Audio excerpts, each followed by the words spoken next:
कौन है छठी मैया? छठी मैया की पूजा की शुरुआत कैसे हुआ?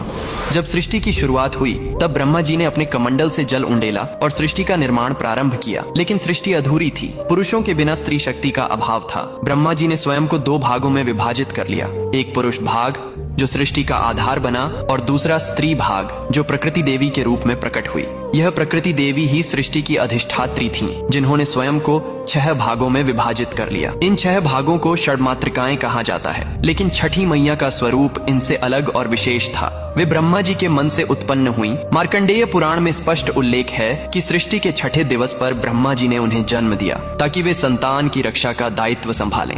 ब्रह्मा जी के मन से उत्पन्न हुई, इसलिए मानस पुत्री कहलाती हैं। ब्रह्म वैवर्त पुराण में बताया गया है, जहाँ छठी मैया को सूर्य देव की बहन बताया गया है। सूर्य देव ने अपनी बहनों की रक्षा के लिए छठी मैया को विशेष शक्ति प्रदान की। कथा के अनुसार जब सूर्य देव अपने रथ पर सवार होकर आकाश में विचरण कर रहे थे तो राक्षसों ने देवलोक के बच्चों को नुकसान पहुंचाना शुरू कर दिया। सूर्य देव ने अपनी छोटी बहन षष्ठी देवी को बुलाया और कहा, हे बहन, तुम्हें संतान की रक्षा का भार संभालना होगा। मेरी किरणों से शक्ति लो और पिशाचों का संहार करो। छठी मैया ने तपस्या की। वे सूर्य की किरणों के नीचे खड़ी रहीं, जल अभिषेक किया और ठेकुआ गुड़ गेहूं का प्रसाद चढ़ाया।